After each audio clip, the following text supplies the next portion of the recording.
welcome Revista de la Liga subscribers. There are a couple of new subscribers in the last 2 days, so in the next broadcast I'll be mentioning them. Straight off the back of a night at the Minnesota Vikings US Bank Stadium.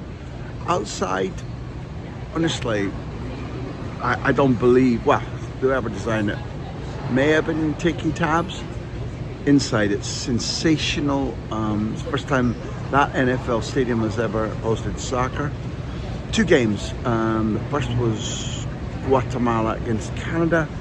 Honestly, I really thought that Canada, having watched their prep, listened to them, I thought they would easily have the measure of Guatemala. Guatemala played better than they have in any time in the tournament. We had a really nice feature with a guy called Oscar Santis, who's Guatemalan born but was playing his football until very recently in Tbilisi in Georgia.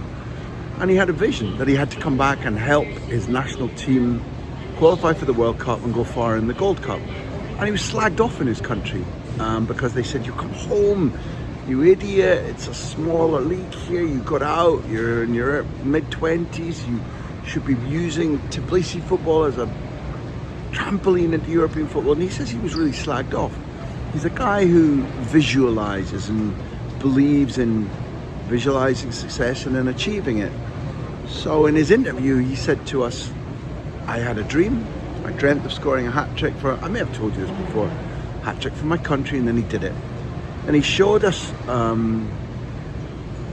the tattoos on his upper torso, which were, I mean, a tattoo of Christ, a tattoo of the rosary bead, a tattoo of a Bengal tiger, a tattoo with the name of his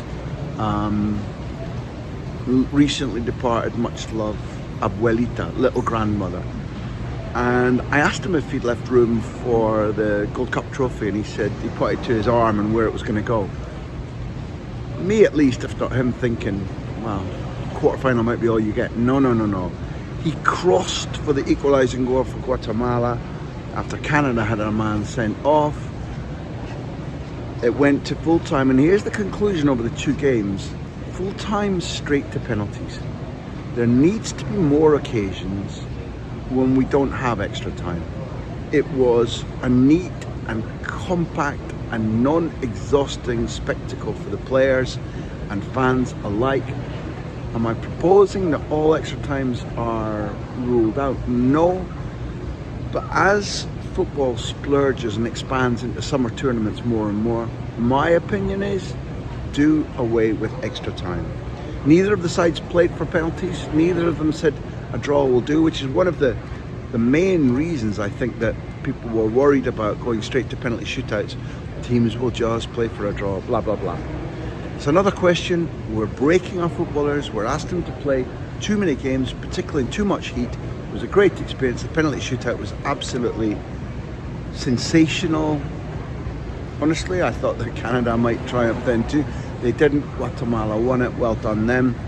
Second semi-final, the USA played proper football. You can see what all of you have followed, what I've written in the 2 books, or talked about in Revista de la Liga, or talked about in the big interview, automatismos. Things that teams and players do automatically because they work on them over and over again. Movements, passes, receipt of the ball, speed of play. Pressing can be automatismos too.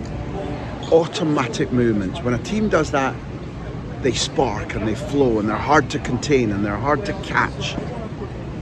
There were moments like that, a lot of moments like that, where I thought that Max Arston, Tyler Adams, Malik Tillman particularly, all snapped and growled and things flowed. Little Luna as well, Diego Luna.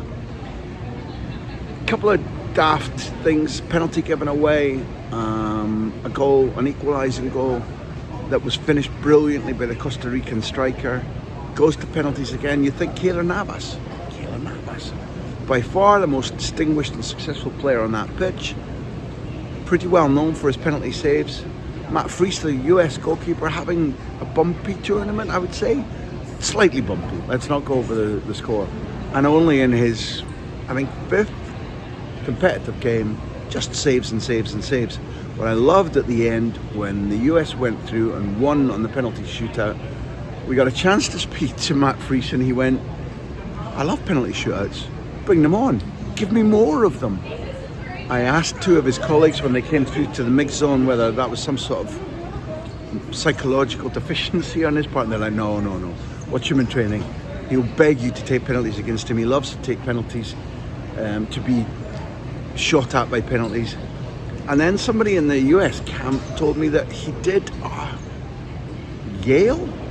Harvard thesis on penalties.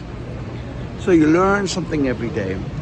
Good fun for me in the production terms. There's a gadget called an Osmo, which is like a camera the size of about two of your fingers at best, that gives out broadcast quality footage.